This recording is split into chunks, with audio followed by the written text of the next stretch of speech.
Yo, what's up, y'all? DPS podcast. That's Damage Per Second podcast. We back once again. Fine Thursday evening. A little late. Apologize for that. Work had me do some things that didn't quite work out the way we wanted it to. But basically, I said to myself, can I squeeze all this stuff in and still get the podcast going right on time? I could have.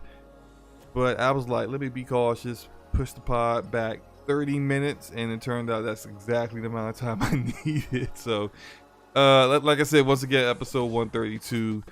Forte, what's up, bro? Gaming Forte in the house. What's up, man? What up, though?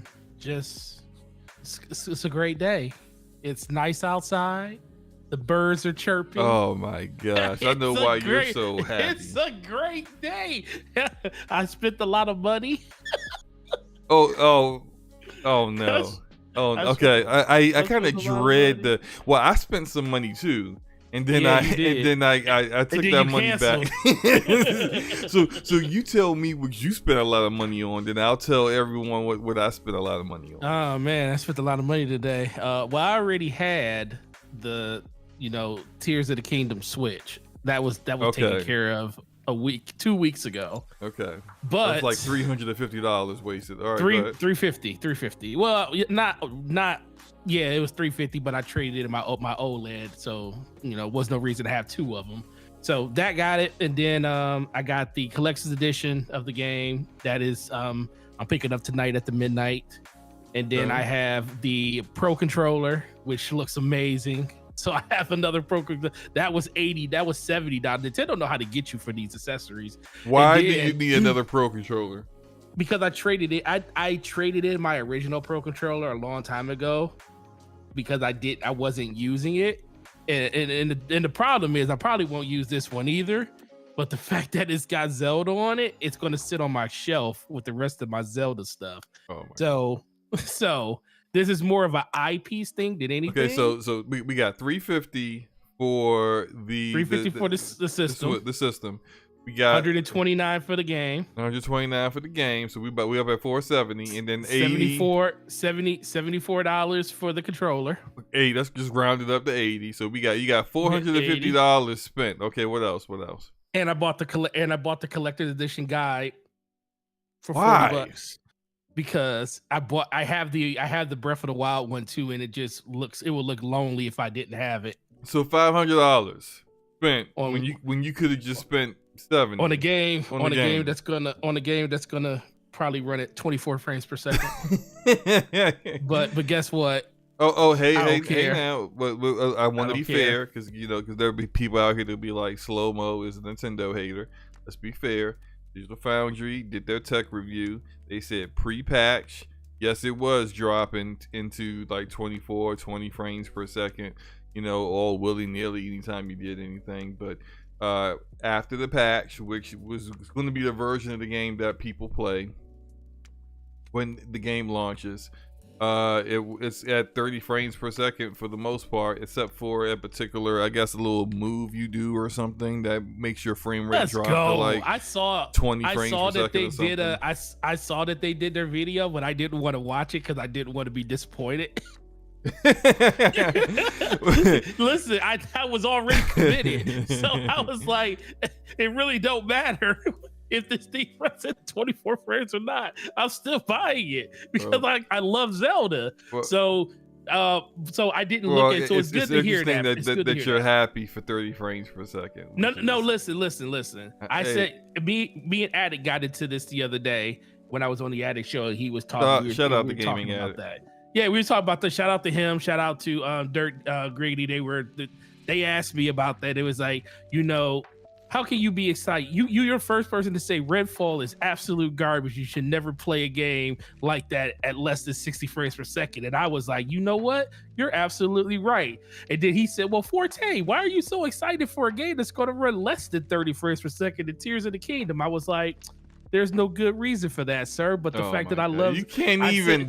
You can't. There's no defeat. Listen, I told them on the show. I was like, listen, anybody that caps and tells you that you do not have a point when they say something like that. Anybody that's going to play Zelda today or tomorrow or for the next month or however long it takes them to go through the game, anybody that tells you that and is buying Zelda, they absolutely are lying to you. They can absolutely deal with 30 frames per second. It may just be the fact that they don't want to do it. Like in my case, I won't do it on all those titles because I feel like those titles and the platform that they're on should have better quality and stuff like that. We also have to recognize the Switch isn't just capable of doing that anything more than what it's doing versus Redfall, where the hardware is the Series S is capable of 60 frames per second, and it's not there because of the developers, not because of the hardware. People have to recognize there's a difference between the two. There is a difference.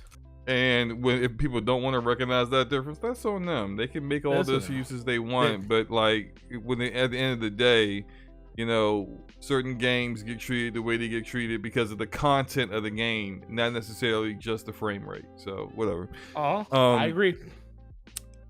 What did I spend money on? So shout out to ASUS out here, who's out here just like burning bridges left and right. And I'm not gonna get into some of the other drama. Our community here is primarily console gamers, and Switch gamers, console gamers too, but and some PC gamers. So I won't get into massive details about all the controversy that's going on with ASUS and their really, really bad PR issues with their motherboards and customer service being extremely poor with that. But today they announced well, they already announced this, but they opened the pre-orders up for their new handheld, the ROG Ally. And they had the little press conference earlier that I thought was really funny because they kept referencing the Nintendo Switch without saying the Nintendo Switch. They were just like, that other handheld that can only do 720p. And I'm Sure, they ain't talking about the Steam Deck? I was thinking like, which one are you talking about? Because like there's two of them, but they were definitely talking about because they kept having these graphs, these benchmark graphs that showed the frame rates, average frame rates of certain games, and I knew they had to be talking about the Switch because the frame rate was like 25 frames per second versus like if it was Steam Deck it'd be like 45, 50, 60 maybe, right? So all that said, they also showed off. So this is an interesting thing, right? So they showed us the ASUS ROG Ally previously, and they said it was going to be $59.99, and then they came out with this presentation, and then they're like, and then here we have the Extreme, and everybody was like, the what? You got another model. It's like, of course, a lot of people was like, of course, waiting for the other shoe to drop. And then they kept showing the benchmarks of the Extreme and everything, but they kept like really like not trying to talk about something that's really important when it comes to handhelds, which is battery life. You know, they were just power. You know, look at our Generation 4 SSD. Look at the speeds. Look at the all power. 2 hour battery time. Power. It was just like, well, no, go back. What did you say about the battery time? It was just like, power. We're more powerful. 1080p OLED screen, ROG lights, RGB lights, 2 hour battery. Anyway, moving on. Like I was like, oh snap! Like you really didn't stick to that part about the battery too much. Yeah, they talk about that 144 hertz screen, but you only gonna be able to play it for 15 minutes. Right. So it was interesting. So like, and then somehow, I'm still sitting here looking at everything, and I still ended up, they were just like, and pre-orders are live on Best Buy right now, and I was just like, oh, let me go see how it's looking on Best Buy. Is it because typically when you out here with so hold on, I'll get a super chat in a minute. When you out here, you know how it is with GPUs and PS5s and stuff. Like sometimes, like when stuff go up and it's like it's brand new up for pre-order. Like for example, the Tears of the Kingdom pre-order collector's edition. I'm pretty sure that thing went sold out in like a millisecond. 3 minutes. Right. 3 minutes. So you just kind of want to see how quickly things go out. And just I logged into Best Buy and I'm like, oh man, they got it on the home page right there. As soon as you log into Best Buy, bam, right there. It's the ROG Ally, and I'm like, okay. And then I hit the button just to see. I'm like, oh, they're still available. And then I see if it's still available right now. Yeah, I hit add to cart, and I'm like, man, it's still available. And then next thing I know, I pre-ordered. How did I pre-order this? I just pre-ordered it. I just bought it. You know, I was just like, oh, okay, all right. Cool. Oh, it's still available right now. Oops. Interesting. Yeah, it's still up here for pre-order. Interesting. Moving on. So, you know, I'm on Twitter, you know, and I'm like, you know, like I bought an Ally. You know, everyone's discussing and talking about it. But then, you know, it just kept, like, I kept thinking to myself, like, my mind, in the back of my mind, my you know, my conscience was like, you know damn well you ain't gonna use it. I'm just like, shh, man. It's more powerful than my Steam Deck. You don't even use your Steam Deck. Like, true. I mean, I don't use it. I don't. No. But you know what? You know what you do need? You need a new CPU. Because, you know, unfortunately, these developers, they're not gonna optimize their games on PC. And here you are with your 9700K. You know, you got your 4-year-old CPU that's just hanging on for dear life. You could just, if you're gonna spend $700, spend $700 on a new CPU and a motherboard. I was just like trying to ignore the logical side until I couldn't ignore it no more. I just like, let me just cancel this. I'm not using crap. Let me go get a new CPU. So that's what I'm doing. I've chosen the CPU. I'm getting the i7 13700K CPU. But and then the other side of the coin drop that we will not talk about. Yeah, it will literally take 45 minutes. We would take 45 minutes to explain the tomfoolery going on with motherboards nowadays. Maybe we'll save that for next week. Yeah, because I'm just like, which motherboard I choose now? It was an easy choice initially, and now I'm sitting here like, choice.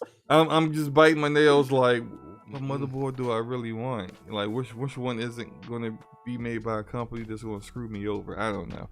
But outside of that, Forte, like, what do you know, we've been spending money today, but what have you actually been playing? Oh, man. Oh, my bad. Hold on. Okay. Let me get the super chat. Shout out to Rodimus.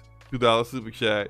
Here's some funds for SloMo, you traitor. Alley gang for life. Wow. I mean, like, he act like he got that tatted on his abdomen and everything. Like, it's been less than 24 hours and y'all already got a gang. You're already trying to jump me out of it. I didn't even know I was in it. You know, it's crazy. I didn't even know it was like that. All right, go ahead, Forte. Yeah, I'm good on that thing, man. 15-minute battery. I'm good. Been playing Star Wars, man. That game, especially since the latest patch, I mean, it's still got some performance issues, but for the most part, it's definitely running a lot better in its quality and performance mode. Okay. So I'm really liking that. I like it more than the first one at this point now. You never finished the first one, correct? No, and I'm actually more sticking with this one now more than I did. Is it because it's easier? Because it's definitely easier. Is it? It is so much easier than Fallen Order. I didn't even notice it. Maybe that might be why. I feel like Fallen Order was very like Soulsy, whereas it's very much Soulsy. I think Survivor is more like an action game. I feel like it's just like hardcore, just action, just flat. I don't think feel it's like the I'm in modern danger. version of Unleashed. Yeah. That's a good comparison. I think that works. Like I mean, I'm not saying I'm not dying at all. It's like I'm not dying as much as I didn't Fallen Order, and I'm also not really finding it as difficult as Fallen Order was. Like if I die, it's because I did something stupid.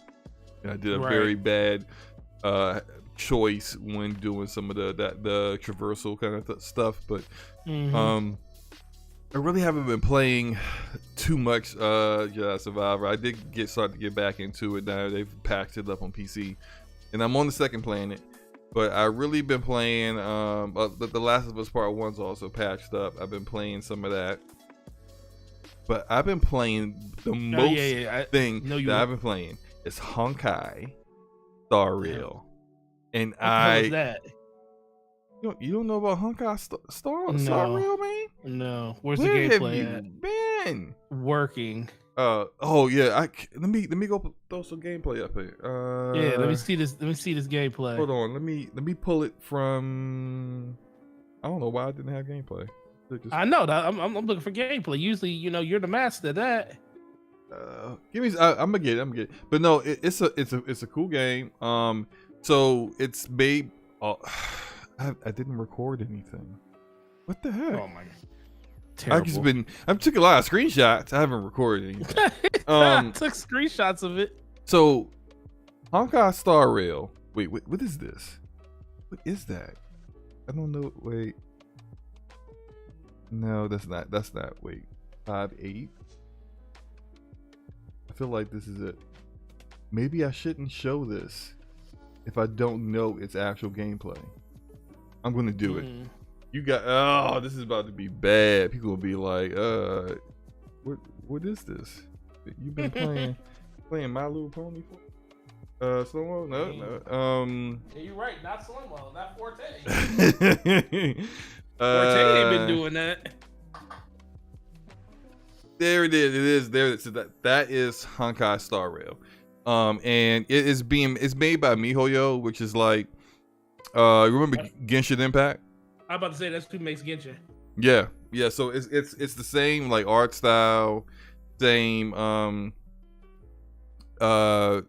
same kind of animation, very very high quality animation. The only difference is that this one's very much more story driven than Genshin Impact, and the combat is different. So Genshin Impact is like an action RPG.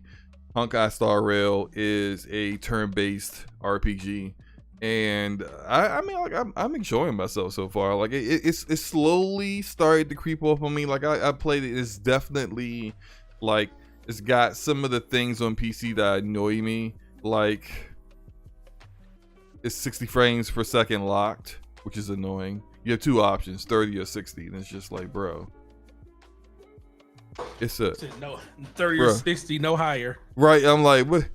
This is PC, man. Like, how you gonna lock me to 60 frames per second? Come on, bro. So it's like there's that, but it's like it's you can run. I think you can run this on like a 1080 Ti or a 1060 or something real easily. Like it's very super easy to run, but I'm really enjoying the combat. It has the same kind of method of getting characters, which is part of that gacha system stuff. So it's also on mobile as well. It's only on mobile and PC right now. I think it probably will come to PlayStation at some point. I think they don't generally put their stuff on the Xbox, unfortunately. But it's the way you get characters, you either unlock them through the story or you get like these packs, which are basically loot boxes, and then you unlock them that way. I've unlocked a couple that way, but for the most part, I've unlocked them through the story. But that's how they get people. They get people through, because like people want the characters. They want the 5-star characters, and so they like buy a bunch of packs trying to get them all unlocked. And then next thing you know, they spent hundreds of dollars, and they still ain't get the character that they wanted. And I'm basically I'm doing what I'm doing with Genshin Impact. I played probably a good 50-60 hours of Genshin Impact before I hit a wall, and I couldn't go any further without spending money. And so I said, well, Well, good. I guess I'm out then. So like so far I've been playing it. I'm out, yeah. And I've been playing this probably a good, I mean, I don't know how many hours I've been playing it, but I feel like it's been playing at least somewhere between 10 to 15 hours. And I haven't had felt the need to spend money on anything yet.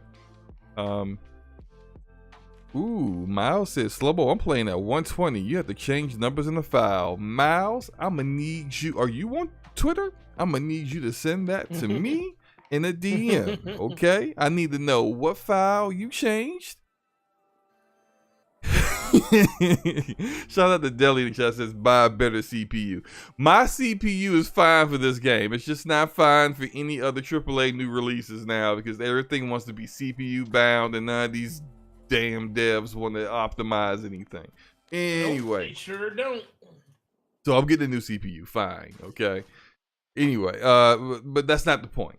But yeah, Miles, let me hit me on Twitter with that file. I need to know what file to change some numbers in because 60 is not where I'm trying to play. Like, I mean, even though it's a turn-based RPG, it's super easy.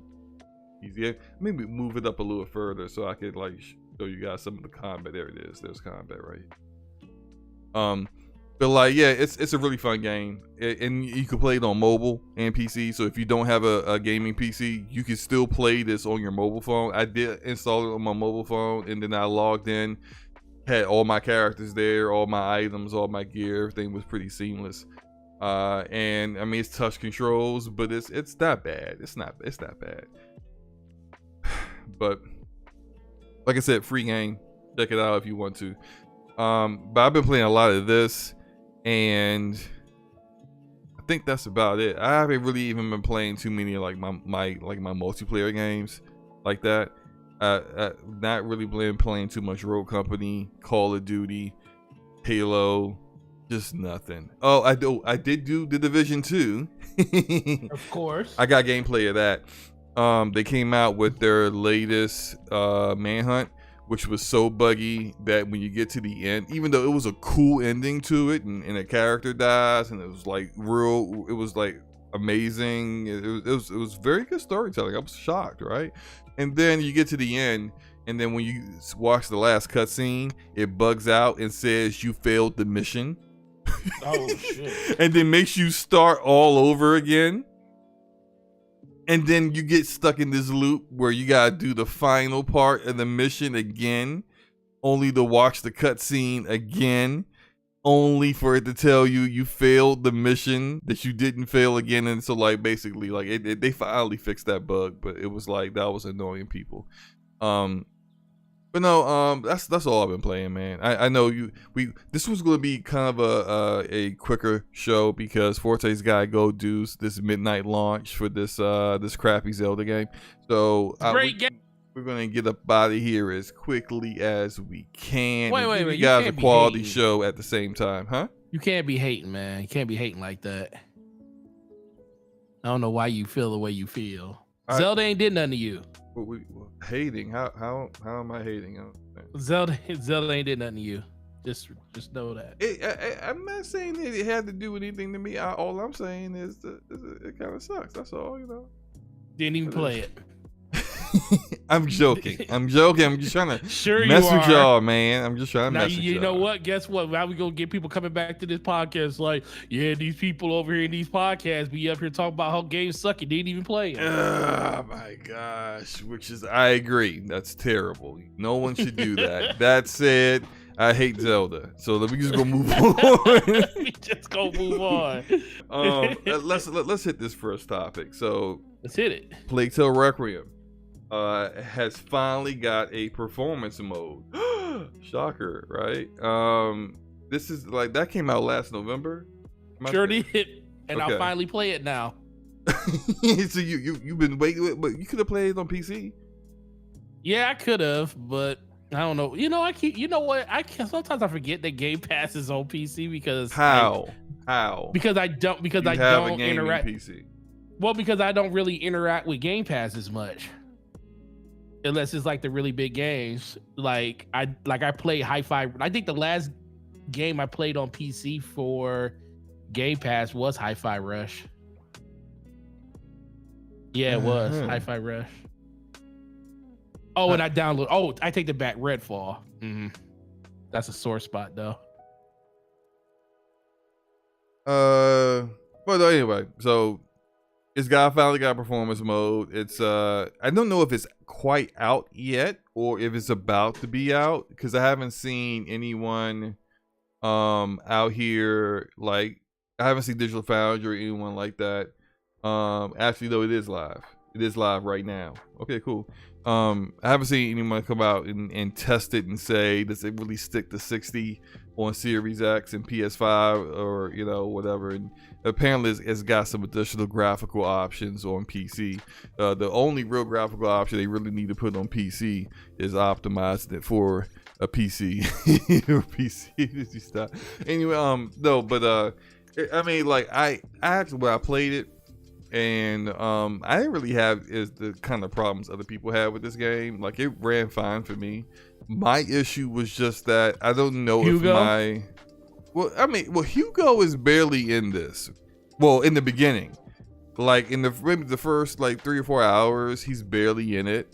He's kind of sick, so it's just really just Alicia and this little like mage guy that's rolling with you guys. That's like. He's way too smart. Oh yeah, their game engine is amazing.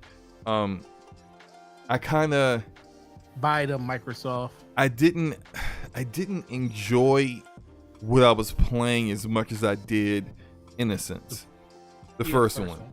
I haven't been able to put my finger on what I didn't like. Maybe the actual gameplay didn't improve enough from the first game.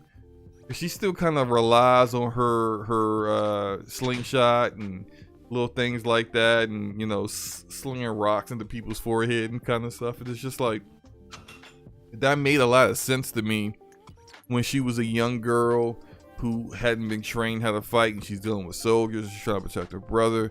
In a sense, it seemed way more realistic to me. But then it just seems like in Requiem, it's like, yo, you like straight mass murdering people with a slingshot.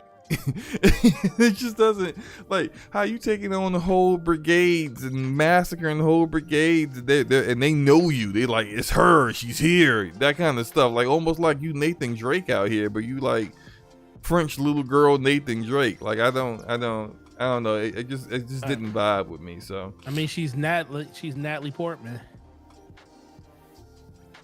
Nah, she's way more dangerous. Play the game. I'm just saying, play the game. She looks like, and she got kind of like this bloodlust thing going on too. This just like, I'm like, what's wrong with you, girl? You're like, you a little crazy. But it ain't for me. It's not. I think it's either it's not for me, or it's just I wasn't in a place when it came out where I could play something like that and enjoy it. Like, I needed to play something else. And sometimes it's like that. Sometimes, you know. Right. But so you know, honestly, let me just keep it the buck, yo. You ain't gonna play this game. Probably not. No, you're not. It's this 60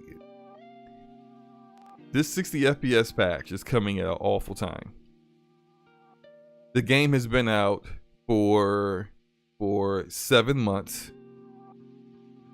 Tears of the Kingdom is coming out.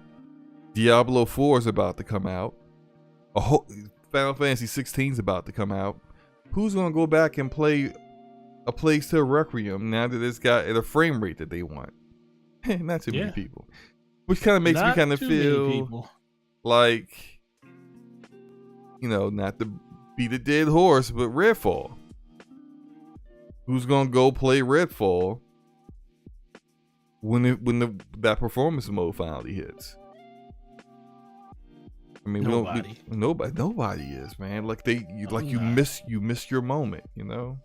That's unfortunate. Redfall's moment was missed the moment that they let IGN showcase the game. I couldn't hear you say again. I said Redfall's moment was missed when IGN showcased the game for the first time. And then it was just downhill from there. Oh man. Unfortunate, but man, it's unfortunate. Yeah. Deli, I need you to recommend me a motherboard, okay? Send me a DM, Deli, of a motherboard that is for that does not start with an A and end with an S. that is compatible with LSA 1700. That's what I'm looking for, man. Move on though. MSI motherboards for life. The Division Heartland is got a beta that's coming out, and you gonna play it with me? Oh yeah, absolutely. Damn. I'll play it with you. It's not, if you're thinking it's gonna be like the Division, straight like the Division, it's not. Like I told you, I've played the technical test and I've played the beta. It plays like Escape from Tarkov or Call of Duty's DMZ. So if you like Call of Duty's DMZ, which is probably DMZ was fun. Yeah, then you'll probably like Division Heartland. It's literally the same thing. It doesn't even play like the Division as far as like having your skills and your talents and gear sets that like work. That it's not even like that. Like it's very much a different kind of game. And I've said it before. It's Escape from Tarkov with a Division skin. Which is the gameplay I'm showing now is just gameplay from the Division 2, but that's got a beta that is coming soon. People can sign up for the beta. I do believe I already have access because I've already been in the beta. So, but I still think that my theory that this is coming out this summer is still true. It would make a lot of sense, and we'll know that for certain soon. If they go after this closed beta into an open beta, then like it's within like a couple of months that it's going to come out. But you say you're into it, you gonna play it with me? Hey, I'm into it. I mean, but do we think that this is this enough to get like the ball rolling and start bringing people back, or is it going to take Division 3 basically to do that? It's going to take Division 3 to do that, because this isn't what there's no. Like, okay, so there's a loot aspect to this, but like, and I guess you could kind of say the Division kind of helped pioneer these kind of games with the Dark Zone, where you could like go in and you would like find loot in the Dark Zone, and then you had to figure a way to get that loot out without getting killed and having it taken from you. And these kind of games do that too, but the added danger is that the loot that you wore when you went in can be taken from you too. So it's like there's that added stress and risk there as well. And I think that kind of is like, for people who like the Division Dark Zone, they would love this. For people who played the Division just for the PvE aspect, just for the build craft and looting and creating certain kinds of builds that are super OP. Like I got this sniper build where like I'm doing like 17 million a bullet. Like those kind of people, ain't nobody trying to be min-maxing gear for somebody to snatch it off your dead body as soon as you go into the map, right? Right. Thanks, this looks great, just snatching it off you. But I mean, like it'll have its place, but it's not going to satisfy all Division players. And this is not no surprise to me that Red Storm, the developer, Red Storm is working on Heartland, because Red Storm did all the work for the Division's Dark Zone. So it's no surprise that they're very PvE. Did I say that right? PvPvE. There we go. Focused. So, but it's I don't think they can really satisfy the Division community until they get a Division 3 out there. Yeah, that's what I was kind of thinking at this point. Moving on, though, we're gonna blaze right through the topics. Let's see. Moving on. This is Nintendo shade. Switch. This is shade, but we all know what's gonna happen in the next 24 hours. This is not shade. This is shade, but go ahead. How is this? This is not shade. I'm not shading them. It's just look, this came out. People were talking about it. Okay. It didn't. Hardware sales are going to be up in the next 24 hours. Don't work. Look, so this is what's going on. So Go Nintendo has revised their forecast. They think now that over the next fiscal year, they're probably going to sell 15 million Nintendo Switches. And it's down from their previous projections.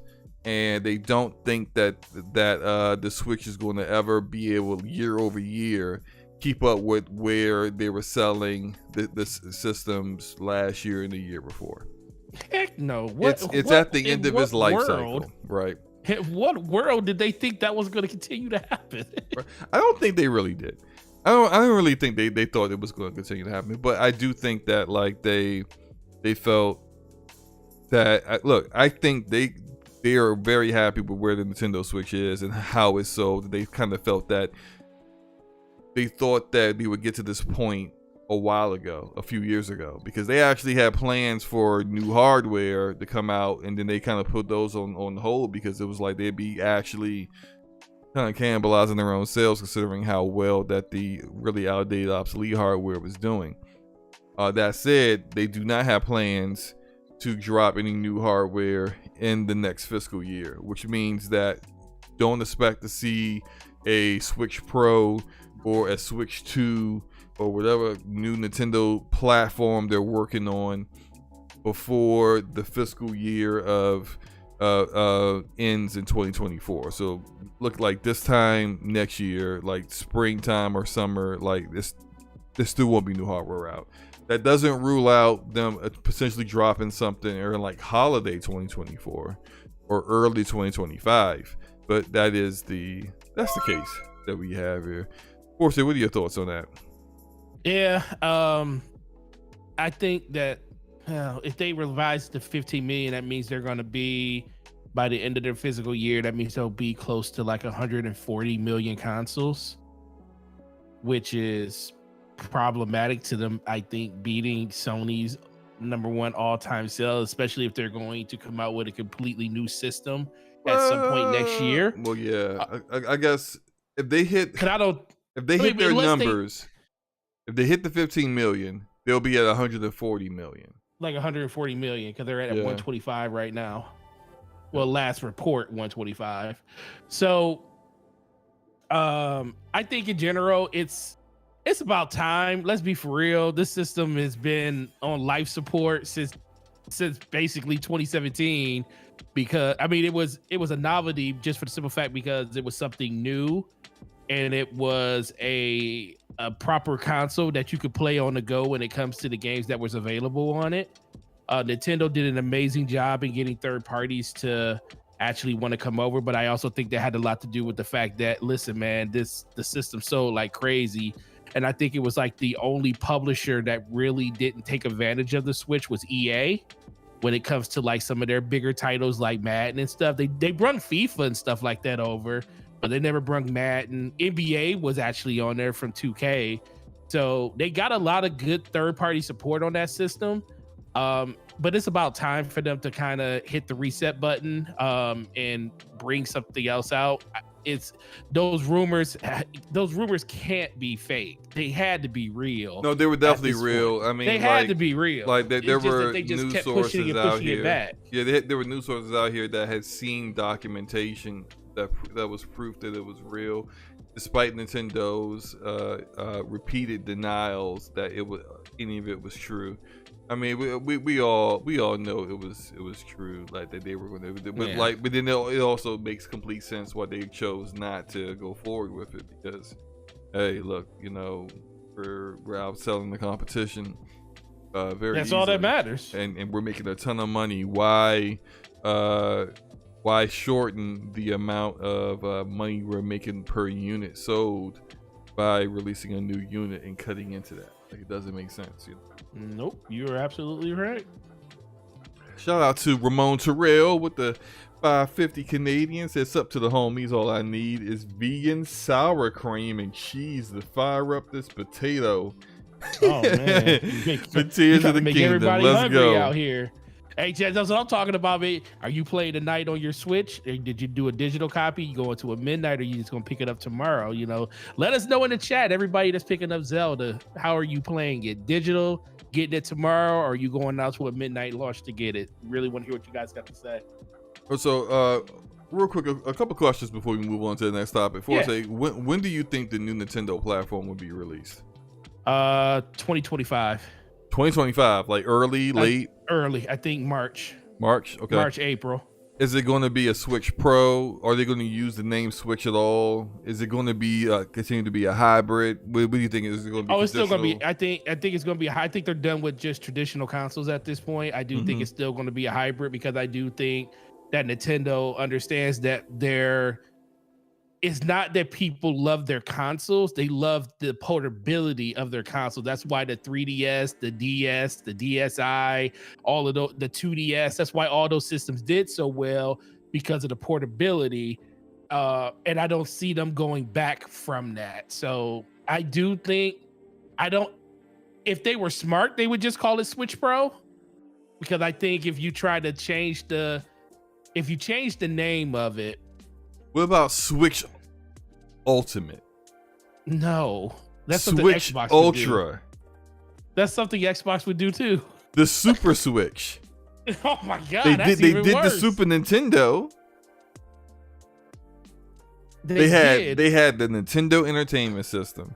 Then they did Super Nintendo Entertainment System, SNES. which is my favorite console of all time. And hey, I'm saying, why not just go, hey, Super Nintendo Switch? I mean, they could. I mean, it'll be on brand for them. Just as long as they don't go call it Switch U. just don't make that dumb decision again. Yeah. Switch who?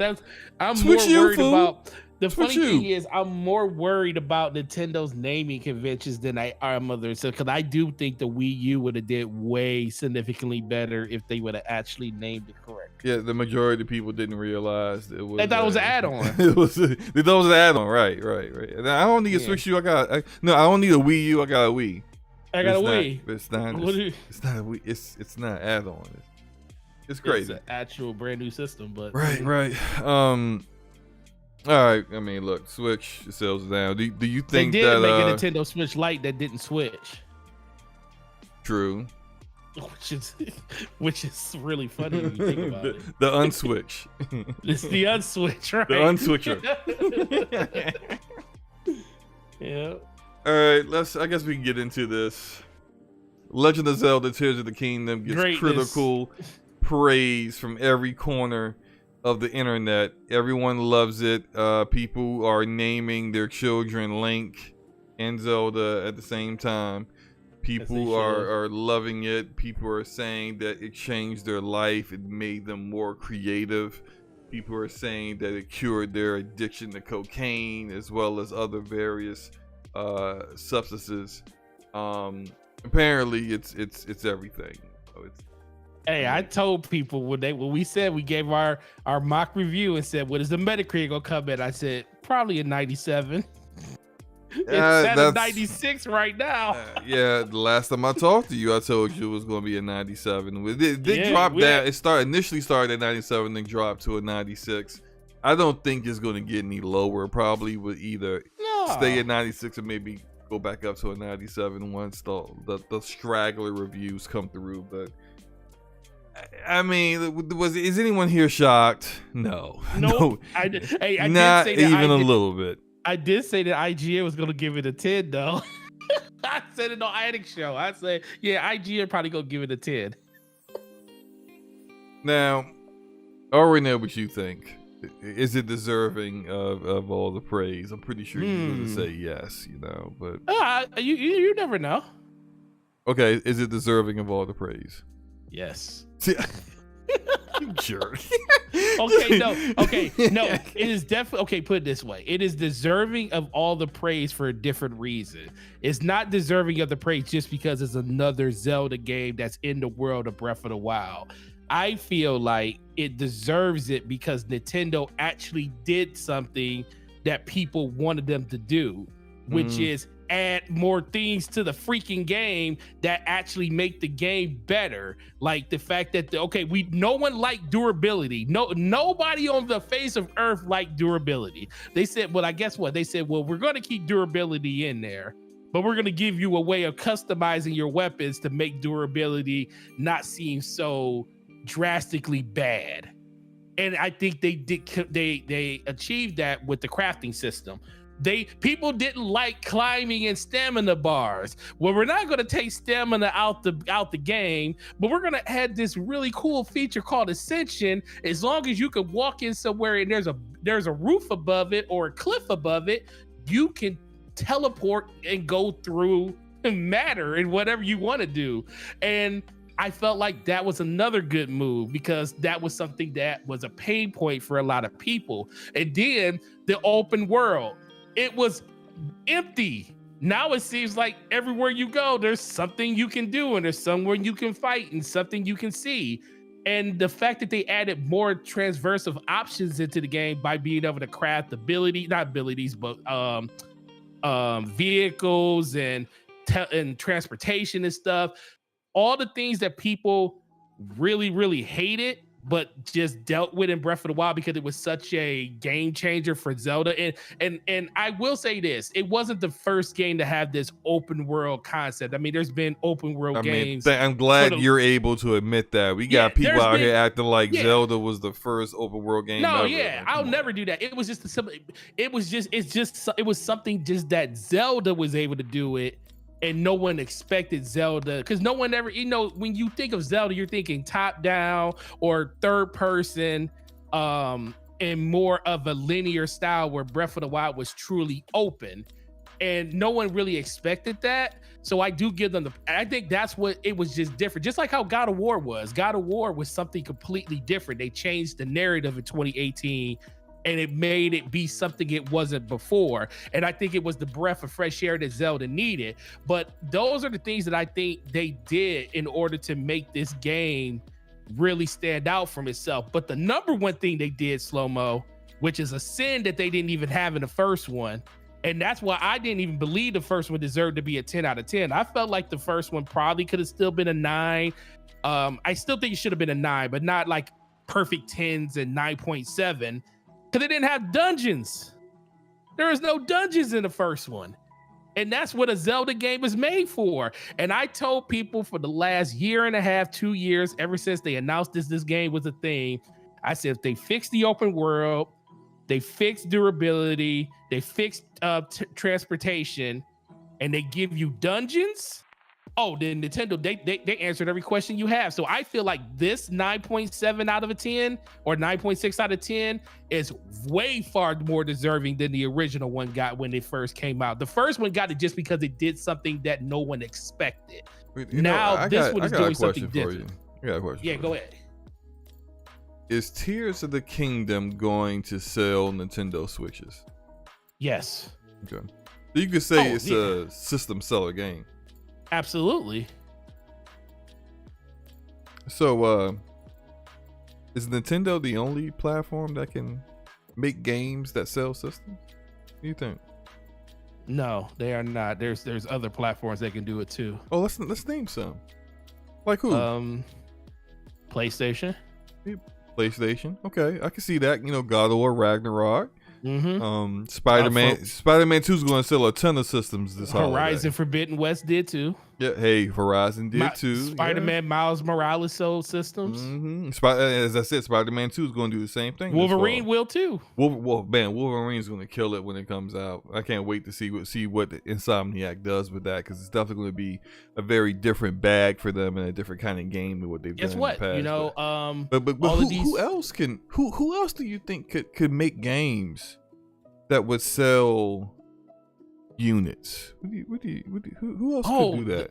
Well, there's a big three in the video game industry. And one starts with an N, is Nintendo. Another one starts with an S, is called Sony. Right. The other one starts with an M, and it's by Microsoft. What? And they own the Xbox brand. What? Yes. There's an Xbox. Because guess what? They actually do. They have their hold on. Do they have their equivalent of Tears of the Kingdom? Do they have the equivalent? So when I say equivalent, like Tears of the Kingdom is selling Switches, and then God of War sold PlayStations, and Spider-Man gonna sell more PlayStations. So what's selling Xboxes? Game Pass is selling Xboxes now. But that's not a game. It's not a game. But you talk about what game is going to sell Xboxes? Yeah, because you need. Hopefully, Starfield does. Well, okay, yeah, there we go. Hopefully, Starfield. Hopefully, Starfield would be that. Well, Starfield should be that. It should be. Okay. That. It's not that it shouldn't be. Hopefully, let's put a pin. System seller. Let's put a pin in that conversation, because there's a topic later on that's going. Okay. We're going to restart that conversation back later on. Last question on this. Yeah, go ahead. Last question on this, and then we can move on. Is this? Can we call Game of the Year now? Can we just call it? Yes. Yeah, it's like I said earlier. We're a quarter way through the year, and unless Starfield does something incredible that no one saw in life, there's no Spider-Man. Or Insomniac like reinvents the wheel with Spider-Man, which like I can't even really imagine. The thing about Spider-Man is it still takes place in New York. It still takes place when you swinging through cities, right? So it's like I really can't see them doing anything. The best improvements they could do for Spider-Man 2 is improve the boss fights. Yes. I think Miles Morales had better boss fights than Spider-Man 2018 did, but improve upon them. Maybe kind of add in some kind of, not really co-op, because it's still gonna be a single player game, but like team up aspects between Peter and Miles. Now that Miles, who we're going back to Spider-Man, a focus on Peter Parker, but Miles has abilities now too, so he's like a mentor to him, and find some way to have side missions where Mary Jane, you're not just hiding with Mary Jane, but you're actually doing things with Miles. They gotta figure some way to kind of do that, but also improve upon the combat. I do think it's possible, but it's difficult when you've already kind of hit a high bar, and there's only so much you can do with an IP that's not quite your own.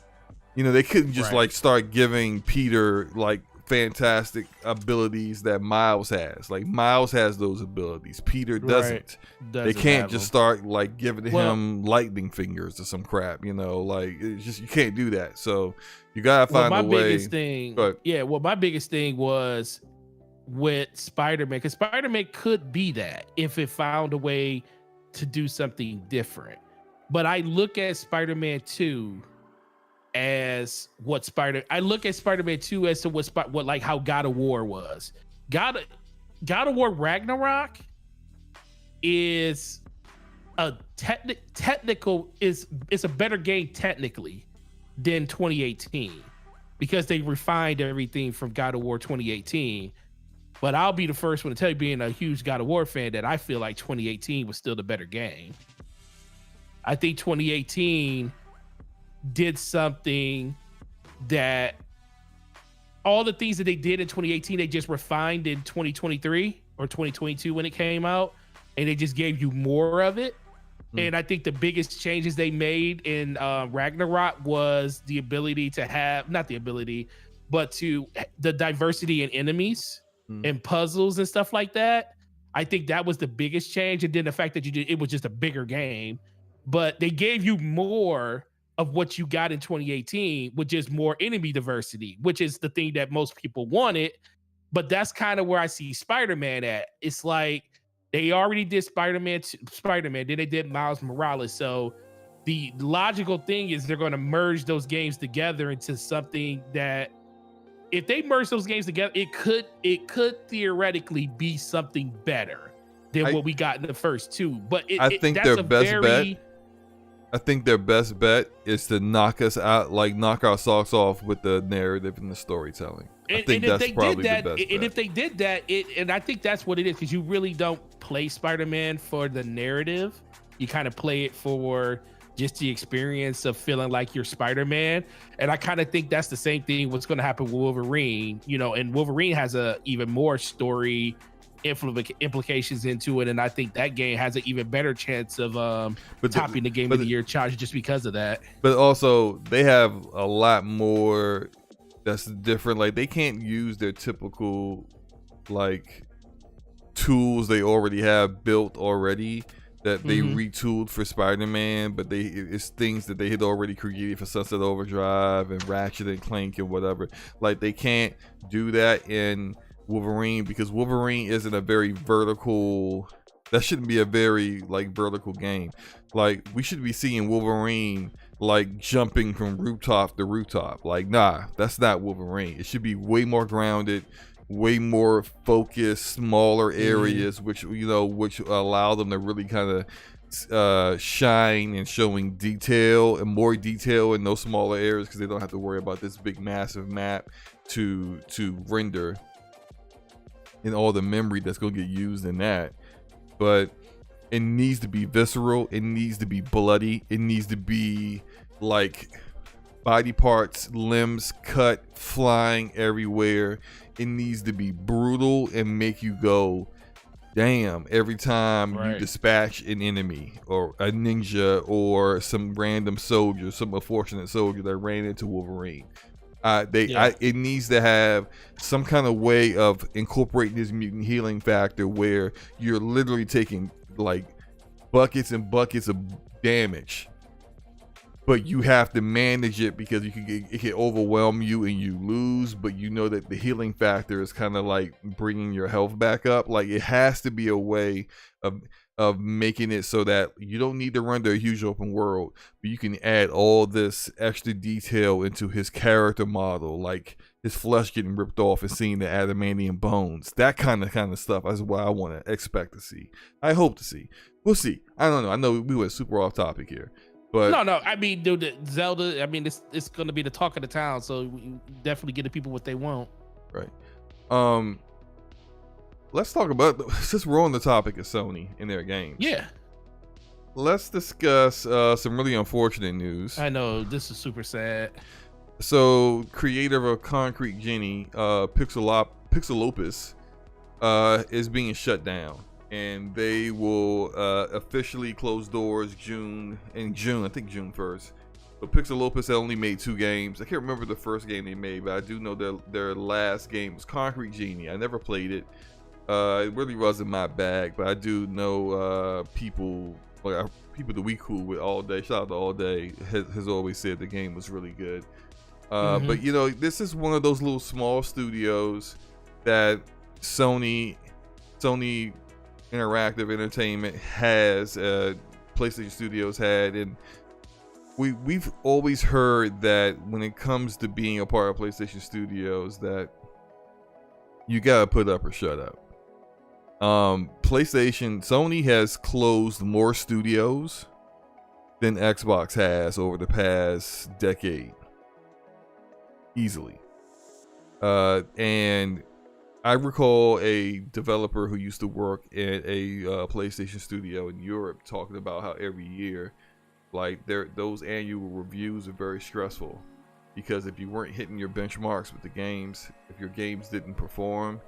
That other game was Entwined. Okay, thanks. It was very, very much a chance that your studio's gonna get shut down.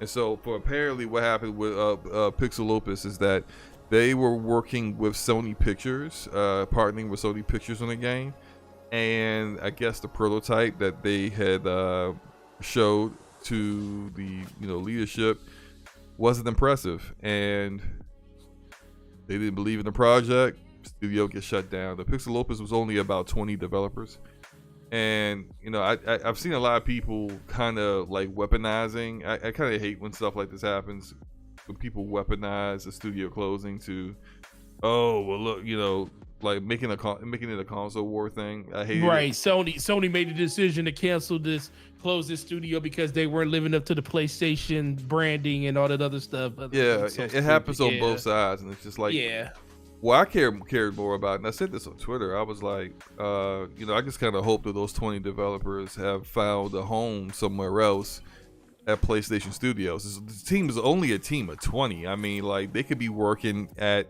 and they're based in California, although maybe not necessarily a city that's like close to Santa Monica or any of the other areas where some of the other studios are working, but maybe find a way to get these talented people working in other places where, you know, they're not just looking for a job. That's what I was kind of hoping. And that's always kind of my hope when studios get shut down. I kind of felt the same about Sony Japan when that got shut down a year or two ago. But yeah, overall, what are your thoughts about PixelOpus going, you know, to the dustbin? Yeah, I played Contra Geek. I never beat it. It was a really fun side scroller. Really did enjoy the little time. It was I think I got it because it was a PlayStation Plus game at that point, and I downloaded it and tried it. So yeah, definitely really fun. I know a lot of people that really love. Shout out to Jack Boone Johnny. I know he really loved that game. That's when everybody was like, Jack Boone only plays indie games and stuff like that. But you know, the one thing about games that the game, like that game in particular, it was like an indie game with that. Well, it was like a smaller game because like you can't call them indie because they were owned by Sony, owned by a bigger publisher. Yeah, and it's a smaller project game. But it was a smaller project that was by them, but you could definitely see that they put a lot of love and attention, especially into that game. I never played the first one, Untwined, but playing that one, I like the art style, the colorful vibe, and everything that game have. But just like you, when I saw it, I was like, man, that sucks. It is a very small team, so it wouldn't be really hard to like merge them or, you know, pull those people into different studios inside of PlayStation. Some can end up over at Insomniac. I also think that like this could have just happened just because, like they said, the idea that they had wasn't the greatest, but they also might have been working. Some of these people might have been working at other studios already. I mean, we already hear stories of, even if they're working at one studio, if that studio is working on a project that they're not needed on at that time, they'll probably go to another studio, help out with some stuff over there, just because, you know, you still want to pay people. So if you're going to pay them, you want to pay them to be working on the projects. And that's the one thing that Sony does. They don't really do a lot of contract working compared to what Microsoft does. So they have a lot of developers that they could just share between studios to actually help with tasks and jobs that need to be done. And that's why you see a lot of movement inside of their in-house studios and stuff. So I do think these people are going to find a place. And that's if they want to stay here, because, you know, if you look at their tweet on the website, or not on their tweet on the website, but their tweet from the matter where they were talking about that their journey has come to an end, but you know, it won't be the end of the game, the heartfelt games and stuff that they make. So it definitely gives you the idea that they will fall on their feet somewhere, or the majority of them will. I just wish the best to them. And when you see stuff like this happen, you don't want to see it happen. But we also know that better games come from things like this, because when one studio says, we don't like what you did. I mean, look, like, not all the time, but not all the time. Closings, and it doesn't always mean that there is a replacement. Not for the studio. I'm just talking about for the people. Well, I mean, for the people, maybe that they can definitely find some place. Yeah, you're not going to probably that's what I'm hoping for, right? But you're not going to get it replaced with other product. No. But that's kind of what my concern is. I'm not too. I am concerned to make sure that the 20 devs that, you know, studio got closed down, find other places to work. I mean, I am concerned about that. I'm also concerned that potentially that the kind of creativity, even though it wasn't for me, Concrete Genie wasn't for me, but like that kind of creativity that got greenlit, that this new regime of Jim Ryan's PlayStation Studios regime and Herman Host aren't like, well, that's not going to sell. Well, that's not a live service. Like, yeah, that's where we're heading. I don't want that to be the PlayStation Studios that turns out to be, you know, who they are years from now, and we don't see games that are creative like this anymore. Now, you know, maybe like the next creative game that they allow to be made and gets made becomes a massive commercial success. You don't know, or maybe you know, PixelOpus could have, you know, made a pivot kind of like, and then did something similar to Ember Labs, where Ember Labs, great animation, I would say better animation than what we're seeing with Concrete Genie, but also good, very good gameplay, and a great first game for a brand new studio. You just never know what might be in store, right? So I just kind of hope that like that kind of creativity that was kind of cultivated with Sean Layden and Shuhei isn't getting lost with PlayStation Studios in the future. That's all. Well, that's it. I mean, a lot of people have been saying that for a while. No one really knows hold why. Up now. Hold up. Is that B knowing stuff 101 in the chat? B knowing. Is that B knowing stuff? So they got a 3-game deal with Ember Labs? Oh Lord, here we go. Interesting. Maybe that's And he says, what if they repurpose the studio similar to what they did with Japan Studios? The team with Japan Solo. Studios, which is I hope is what happened. Like, it's only 20 devs. Like, find a place for these 20 devs to work, with someone else, incorporate them or assimilate them into another studio or whatever. But a 3-game deal with Ember Labs, imagine as they get more proficient and more experienced in game development, coming off of their pivot from animation studio, imagine what kind of work they could be doing by game 3. I think that's I think if Sony is smart, they will go ahead and lock that up before it gets to that 3-game contract ends, because I don't know that studio. You would think you would hope it won't end the way their relationship ended with Quantic Dream, because they had a 3-game deal with Quantic Dream, but by the end of that 3-game deal, they didn't want to have a relationship with Quantic Dream anymore due to all the allegations. With each other no more. Right, neither one of them wanted to be working with each other anymore. So you kind of just hope it doesn't end like that. But but we'll definitely have to see. Let's move on to our final topic, and I guess this is the juicy one, right? Ooh. Starfield. Starfield. Earlier we were talking about how about system seller games, and maybe Starfield is that system seller game for Xbox. Right. Can Starfield live up to these very lofty expectations? What are your thoughts on that, Forte? Well, living up to the let's put on our SloMo. Uh-oh. Let me tell you what I think, SloMo. What is this? What is happening here? I'm afraid. I'm afraid.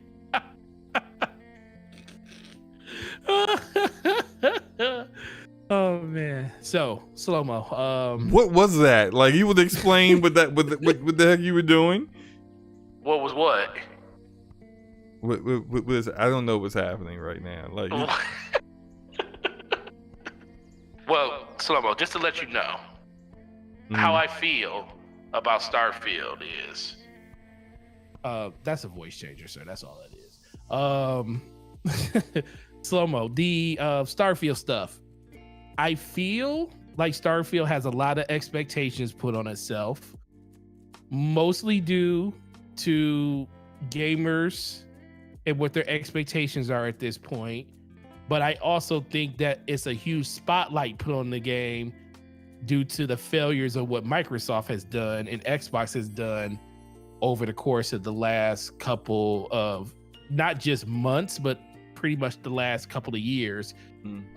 They haven't lived up to the consistent billing of AAA offerings. Yes, there have been some AAA games that have come out that have done well, but nothing like what people were kind of promised. And especially when we're going into the third to fourth year of the generation, whereas 60 frames per second was the moniker. Great games, play your next great game was one of the slogans they had at E3 at one of their showcases. And yeah, Game Pass is definitely the catalyst for that. But I think Starfield, rightfully so, is going to catch a lot of strays due to the simple fact that Microsoft hasn't handled its business correctly when it comes to giving people stuff to play on a consistent basis. So now when Starfield comes out, people are going to be hungry. They're going to be starving. They haven't played an amazing, great game in so long. They're going to be like, it's like that piece of chicken or that steak that you haven't had in like 7 months.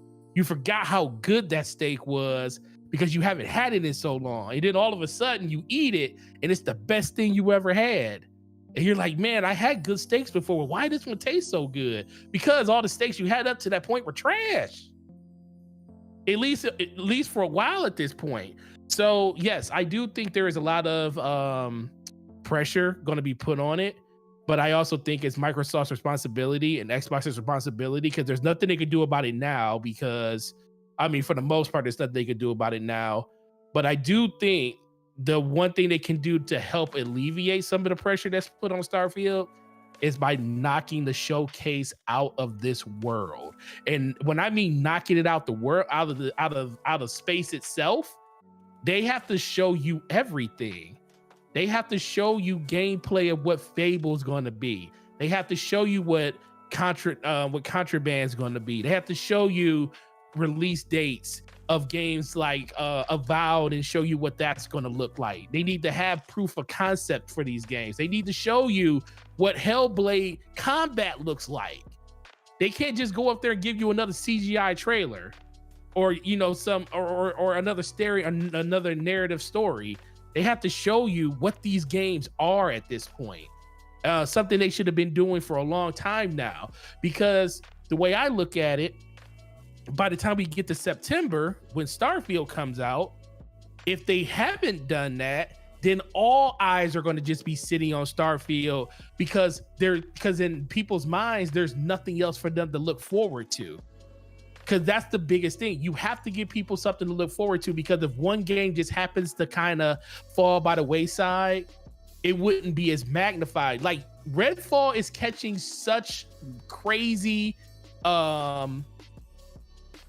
opinions right now because it's the first game in a long list of games that Microsoft was supposed to come out with that everybody thought was going to be the beginning of the new Xbox.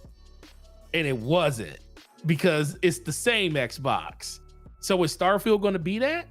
Well, we have to wait till the game comes out. But what they can do until that point happens is show you games that kind of make you at least forget about Starfield for at least a week, maybe 2 weeks, and talk about other things that's not Starfield. Personally, I'm tired of going to everybody's podcast and it's like, oh, new Starfield details, new Starfield this, new Starfield that. Oh, let's talk about Starfield leaks. I'm tired of hearing about that stuff because at this point, I don't even know what we kind of got an idea of what the game's about, but we haven't really seen enough of it, and we know when we're going to see it, but I'm kind of fatigued on it. Mm-hmm.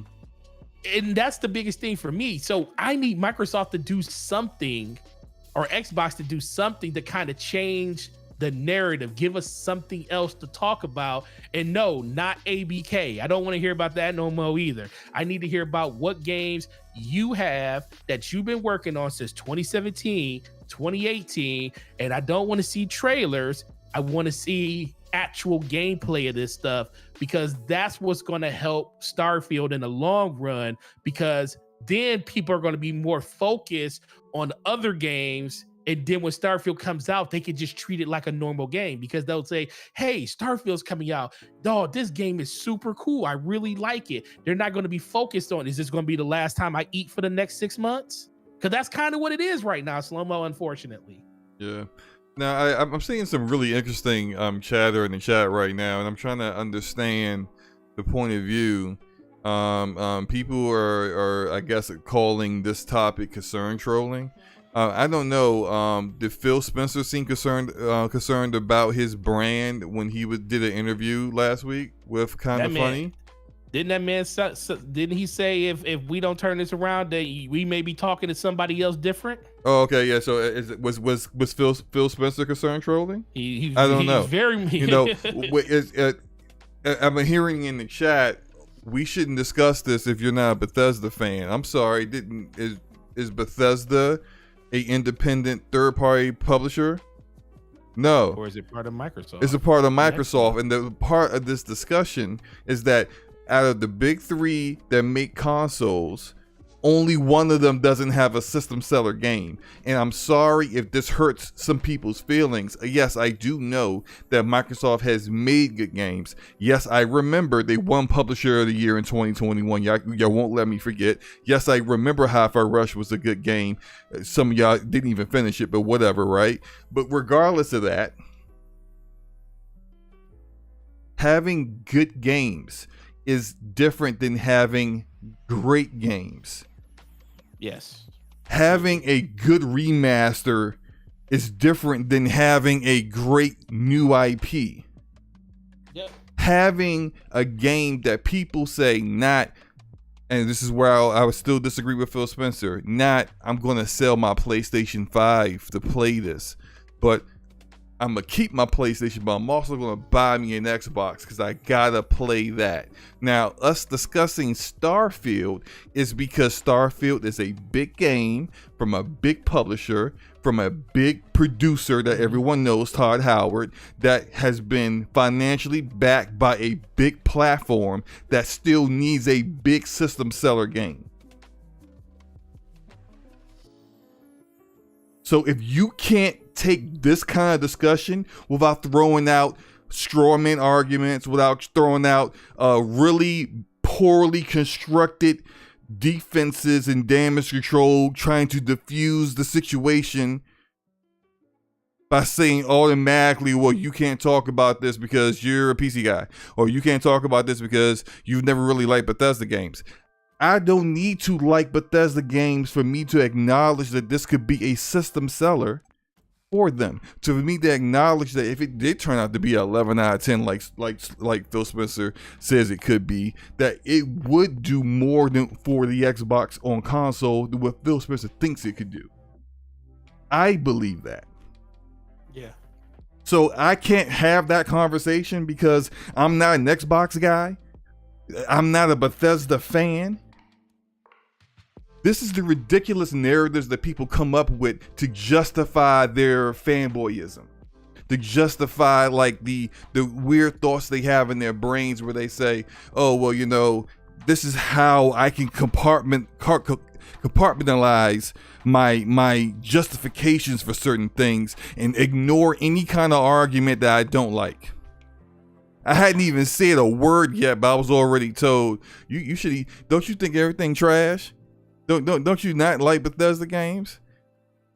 Yeah. The difference here is that I am the kind of person that even if I don't like a game, I can still acknowledge that game as quality, which is what I said about Tears of the Kingdom. I acknowledge that it's a quality game. It ain't for me. I don't like Zelda. I think there are people who can't make those distinctions, and so they take their inability to make those distinctions and they place that upon everyone else. Well, if I don't like it, it must be trash. Yeah. You know, and I didn't like Hi-Fi Rush like that, but I acknowledge it's a quality game. Do people forget that? I guess they do. Mm-hmm. No, and then they say, well, how do I feel about Death Stranding? I do think Death Stranding is trash. I do think that's a bad game. But that's Death Stranding isn't Starfield, isn't Hi-Fi Rush, you can't use that at one game and say, well, this is how you feel about all games. Right. You see, that's really bad reasoning. Terrible reasoning. See, like this is what we're talking about. People don't want you to have the conversation because they don't want to acknowledge the things that have to come with the conversation. The Xbox does not have a system seller. That Phil Spencer has, as running Xbox, has never had a system seller game while he was running the platform. Now that's different than Xbox as a whole. When Peter Moore was around, it was different. Xbox as a whole has had system sellers. They've had Halo Combat Evolved, the Gears of War series. those games, when those games are out, people, I gotta play this. I gotta play Halo. Yeah. Halo 2, people waiting in lines like they're going to be waiting in lines an hour from now for Tears of the Kingdom. People did that once upon a time for Halo 2. It was even worse for Halo 3. Right. Gears of War. Oh man, there's an entire mode. Man. That mode, horde mode, an entire mode that people literally made genres. Revolutionary games. System you sell. Think about and, that, and it's not. It is not. Hold on, real quick. It is not just because they have their platform spread out all over everything. You can play it on mobile, xCloud, PC. Yeah. Of course, some people are going to play it on PC. Some people aren't going to buy an Xbox, of course, but they're going to feel that engagement. Starfield is the 11 out of 10 that it could be. They're going to feel that engagement all over everything. It still will result in more consoles being bought, because there are console gamers who just don't care about PC, and they want the console sit on my couch experience. They don't want to mess around with a PC. They don't want to go replace their CPU like I'm about to do. They don't want to deal with any of that stuff. But what they do want is great games. And unfortunately,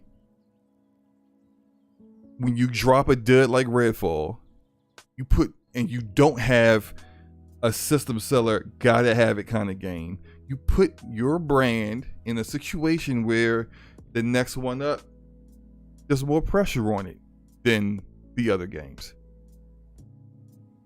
There's more pressure on Starfield than it is on Spider-Man 2 that's coming out like probably the same month or within a month. You know, there's more pressure on Starfield than Spider-Man, and everyone can see that. It's obvious. Forte, go ahead. My bad. I cut you off. No, you're good, man. I was just gonna say, you know, that's kind of part of the reason why I don't put like all the blame, like, because Starfield is just the game. You know, Bethesda is the person that is the studio or the publisher that's making the game, but it's just a game. So the pressure of Xbox should not be on the shoulders of Starfield. Xbox has to shoulder that, you know, expectation, and they haven't done a great job of doing it. So that's why I find it very hard to like really come down and say like Starfield needs to save Xbox, because Xbox needs to save Xbox. Starfield just needs to be a cog in the wheel that helps Xbox get to where it needs to get to. Now, hopefully Starfield is the game that gets the ball rolling, because a lot of people were hoping that Redfall was going to be that game, and it wasn't. So now it's Starfield's turn. But Microsoft, like the number one, like the question he asked, will Starfield live up to the expectations? It depends on what your expectations are. Is your expectations that Starfield has got to be the 10 out of 10, the 11 out of 10 game that saves Xbox? Then it's never going to live up to that expectation, because that should never be the expectation. Those expectations are so out of bounds. Why do you think it can never live up to that expectation? Tears of the Kingdom lives up to that expectation. God of War Ragnarok did. No, Tears of the Kingdom lives up to the expectation because the expectations are different for Nintendo and they're different for PlayStation. Because guess what? They came out with games that made it feel different. Like, you had Horizon Forbidden West that came out that year. You had God of War Ragnarok that came out that year. The year that PlayStation 5 came out, you had Spider-Man Miles Morales, Demon's Souls remake. You had I see what you're saying, but I think there's two different things. The pressure not being there for God of War Ragnarok does not take away from the fact that the game was considered to be so good that people bought PlayStations to play it. Like, that's two different things. Like, whether that pressure is there or not versus whether the game is worthy to live up to the pressure. But that's what I'm saying. What is the expectation? Like, okay, so this is the question. What is your expectation of the game? Just for it to be a good game, or just to be a game that what is your expectation of Starfield? Because I can tell you what a lot of people's expectation of Starfield is. A lot of people's expectation is for the game to do something that most games can't do. Like Halo, put it this way. Okay. Halo is one of the very few games I can say in life that has lived up to an expectation that literally built the brand. Mm-hmm. In Mario, because it carries Nintendo from generation to generation. Halo is still the main reason why Xbox is still Xbox. They haven't found anything outside of Halo to take the banner and move forward with it. Now, Sony has never really had a quote unquote mascot. They just had a whole bunch of different games that make the whole ecosystem great. And if you want to start saying games like, Horizon or Nathan Drake is probably the next closest thing, then you get to The Last of Us and stuff like that. If you want to say those more familiar, iconic characters, but those didn't build PlayStation. Xbox was built on Halo. So that's what I'm trying to say. That expectation, I think, will never happen again. I don't think anybody can live up to those type of expectations because those were once in a lifetime type experiences that I don't think you'll ever get again in a game that's going to make you feel that way. Mm-hmm. But I do think that Starfield has expectations to be just a great game, to be something that people want it to be, not to be something that is completely stupid and dumb when it comes to like the narrative. I feel like the bugs are probably still going to be there, but can they at least be to a minimum, to the point where it doesn't break the immersion of the game and take me completely out of the sci-fi fantasy realistic world that they're bringing me into? That's what I expect out of Starfield, but that's not what a lot of other people expect out of it. Can we acknowledge that that's not the reality though? No, you're right. Because even Todd Howard said he feels the pressure. Yeah, he does. And even Phil Spencer acknowledges that like Starfield's got a hit. And why is that? Because they don't have a game that makes people say, I need to buy an Xbox. And that's all I am saying. If they would have had a game, all they need to do is have a game that makes somebody else want to buy the system. But guess what? Right now, it's Starfield or bust. It's like, what else do they have for the rest of this calendar year? Here's a crazy thing, though. The opportunity to make you want to buy a system. Some people will say Forza Motorsport, but Forza has already sold systems. It's a racer. It's a race. Look, but it's already sold systems for them already. Racers aren't system sellers. I don't think they can be. I don't. Gran Turismo did sell systems. Not in today's climate. Not GT7. People didn't buy a PlayStation for GT7. Well, some people did. They did. I mean, you're not talking about millions of systems and stuff like that. But some sold. But go ahead. I know what you're saying. Yeah. So this is what I'm saying. What I'm saying is that, like, if it's not Starfield, then it's going to be Hellblade. Like, the pressure is going to remain there until you have a game that actually fits the mold. Like, Nintendo and Sony don't have that pressure anymore because they have delivered on that kind of game, and then over time they deliver on that kind of game again. And it's been a long time since Xbox has had that kind of game, but until they get one, there will always be that pressure of if you have a platform and you're lagging in third place behind your competition, and your competition has a level of quality of game that is a step higher than yours. Not saying that you have bad games all the time, but you have good games. You have some clunkers like Crackdown 3 and Redfall, right, but you don't have their upper level game that goes far beyond everything else that you have, that makes people just stop everything they're doing to say, how much is an Xbox? because I gotta go play that. You don't have that game yet. Until they get that game, people are gonna look at Starfield like that, even though the game began in development when it was just Bethesda and ZeniMax Media as an independent third-party publisher, and it wasn't designed from pre-production to be that kind of game. But unfortunately, you've been acquired, or maybe fortunately, because who knows whether Bethesda would have still been here or not based upon how people talked about their finances. But here you are, you've been acquired, you're a first party of a brand that doesn't have that kind of game that makes people go jump on the platform. Therefore, that pressure's there. And if they don't live up to it, there's going to be Hellblade 2.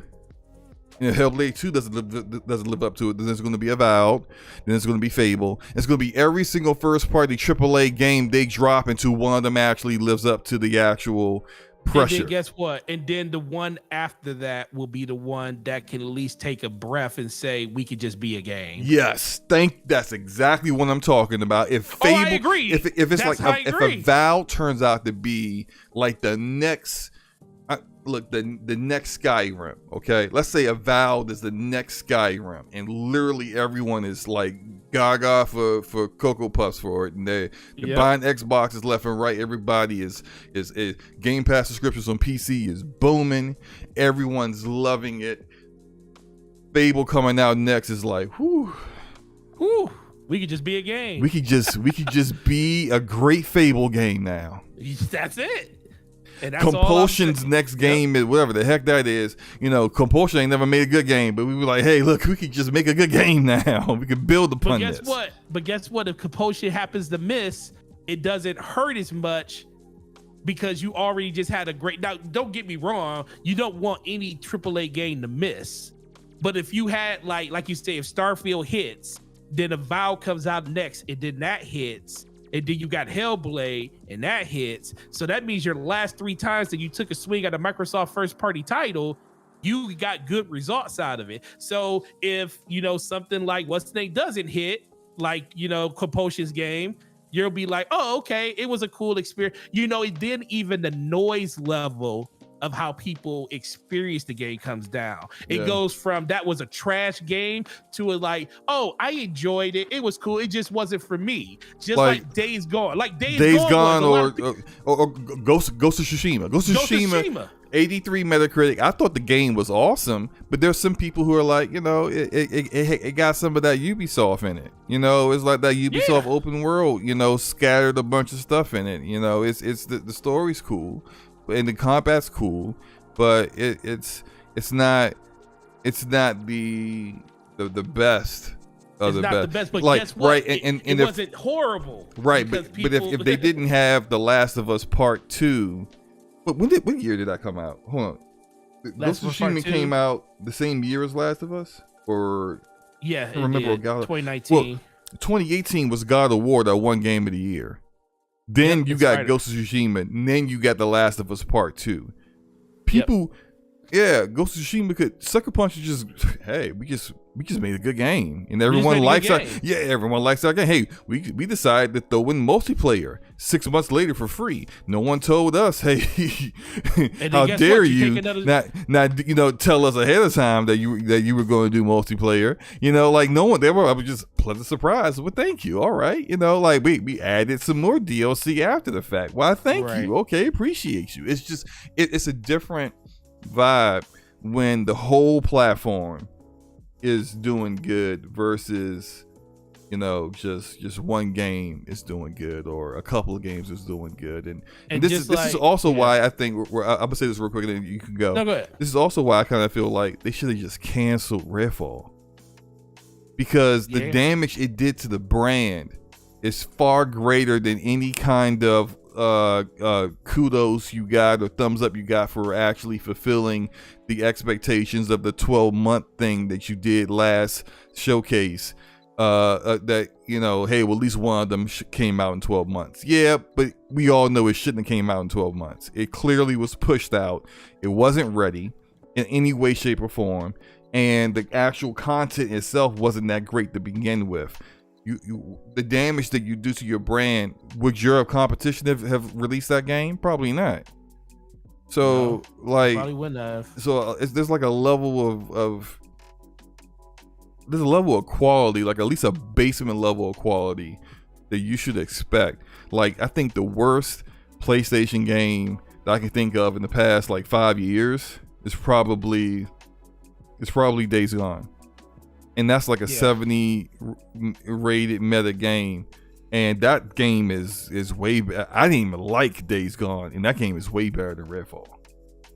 Yeah, you know, like it's you gotta. I said the last 5 years. The Order came out like 11 years ago.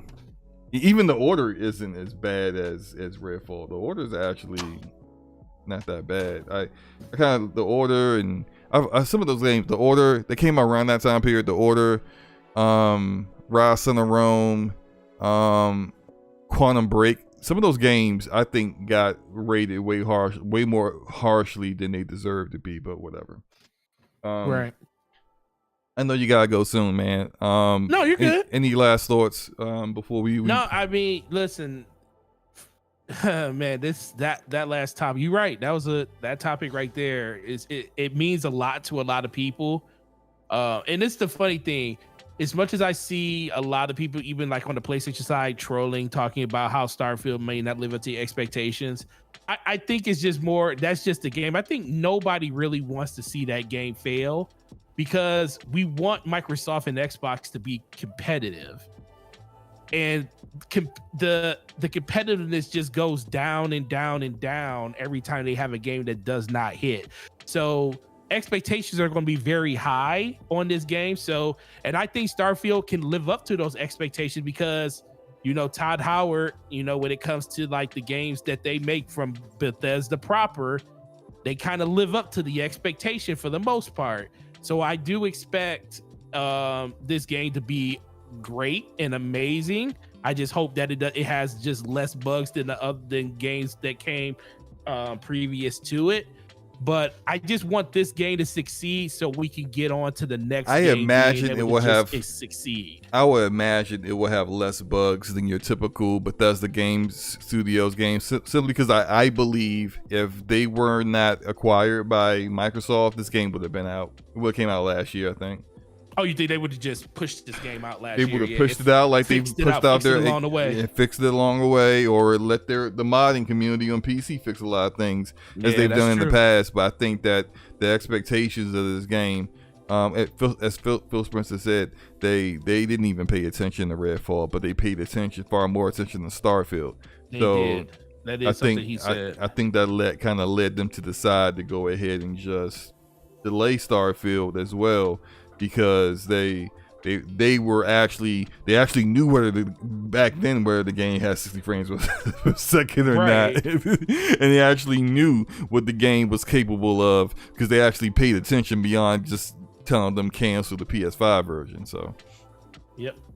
All right, man. Well, nice little mini show, I would say. You know, I think I knew this topic was gonna get a little heated, but it is what it is. Oh, I love that topic. The topic was great, man. That's a really good topic. Shout out to everybody that came through. We appreciate you guys. Forte, yo, I know you gotta get going. You gotta get back to your GameStop store and manage all of these crazy people picking up this game. I'm gonna take pictures and post them on Twitter when I get there. Oh boy. You'll see the massive amount of people at my store. You can probably smell them too. I got air freshener. I got air freshener all around my store. So the BO, I barely smell it. It does exist though. Oh boy. Let's go on out of here. Forte, what you got going on your channel, and where can everybody find you? Well, as always, Gaming Forte everywhere, YouTube and Twitter. And it's always great to be here. Working on a couple different things. Post some stuff probably in the next couple of days or so. I might do, I'm scared to do a stream of Tears of the Kingdom because Nintendo coming after people, but I think you'll be fine after the game comes out. But with that, that's all I'll be doing. Working the rest of the weekend. I got I got Monday, Tuesday, and Wednesday off next week, so definitely going to put a lot of time into the game on those days and have some really good first impressions, or probably some really good impressions, not just first impressions, really good impressions for the show next week on what I think about the game. But be looking out for that. We will be relying on your impression. Absolutely. Yeah, because we know you ain't gonna play it. I'm not playing. and guess what? Don't be a fraud gamer. Post your gameplay. Don't go out here. That's the one thing. This is like a huge. This is probably one of the biggest game. This isn't just the biggest game of the year. It's the game of the year so far. Don't be talking junk about Zelda, talking about how you love it and not posting gameplay. You calling out a lot of people out here. No, listen, don't be doing that, man. If you're gonna be out here talking about Zelda, I love X game. I love X platform for giving me X game, and then just take screenshots. Even if you can't take because I know that everybody doesn't have capture cards and stuff like that, and Nintendo just doesn't believe in sharing gameplay and stuff like that. Can't you share like 20-second clips or something? Can like you? That? I don't know. I don't. It's been so long since I tried to do that. I haven't tried in. You probably can. I wouldn't be surprised. But if you do, man, show the gameplay. The process of sharing screenshots is so convoluted. That is very true too. So I don't blame you guys on Nintendo. Nintendo don't give you any type of functionality for that. Yeah, I remember when I was trying to organize my screenshots for when I beat Fire Emblem Three Houses and Fire Emblem Engage, and like it's easy to take screenshots, but then after you take them and you want to like say upload them to your there's a way you can upload them to your phone, but it's like it pulls up a screen with a barcode. And then you gotta use your camera app to hit the barcode. So then it will take you to like an IP address that's like it's so stupid. And then you download it that way, and it's just like, bro, what in the world is happening here? Death Singer says cannot post gameplay. LOL for reasons. For reasons, right? Yeah, reasons is I ain't playing the game, man. I'm just capping. That's how most of them are. No, you want to do the channel member stuff? I got mine's up. Mine's up now. So we got the homie Gregor Von Doom, Texas Lean, Truth Serum, Big Mad Mo, Ducky, D Flex 27, Dragonheart Yobi, Stardust Acero, Ramon Terrell, Hargi Chani, Brat Basement Radio Arcade Podcast, The Boss, Corey Hale, Erodimus, SloMo Backslap, DJ Oris, and that guy Smitty. Really appreciate you guys and can't wait to chuck it up with you guys next week on the channel. Right, on my side of things, we got Arcade 4247, Donnell Brown, Captain Crunch, Neil S, Jeff B Gaming, Percolator 9000, Steve Harlow, East Texas Alex, Franco Tech, Johnny, Dexflex 27, John the Don, Babe, Dragonheart Yobi, Enrique, Hargi Shani, Truth Serum, Erodimus, Ramon Terrell, Homie One Kenobi, Gaming Forte, Corey Hale, Stardust Acero, and that guy Smitty. And if you want to become a channel member, please just hit the join button. It's right there somewhere on your phone. I think it's close to like the like button or something. If you haven't hit like button, hit the like button too. You're frauds. I appreciate you. I'm gonna get on out of here. I dropped a video last week. The problem with Xbox, a lot of people agreed with it. Apparently significant, I would say significantly less people, but also, people with valued opinions disagree with it. It's fine. I got a follow-up video that I'm working on that some of y'all probably ain't gonna like that one either. Just keep it a buck. But it's kind of following up with some additional thoughts based upon the same topic. Go check it out. It should be out either tomorrow or Saturday. So yeah, but we're getting up out of here. Forte, anything you gotta say before we shut this down? Only thing I have to say is enjoy your games and have a good week. All right, yeah, I agree. Play games, enjoy games, have fun. Take care. Peace.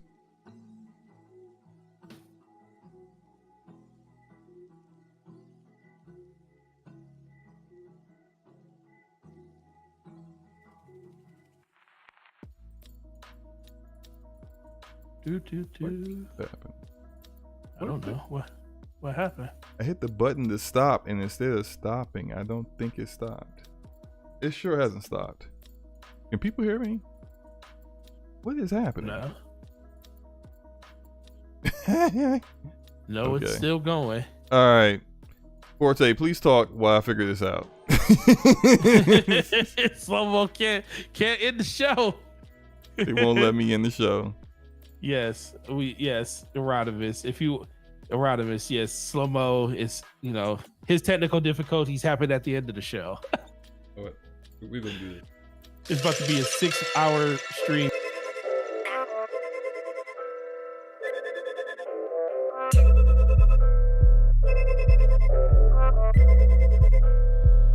Eyes up, Guardian.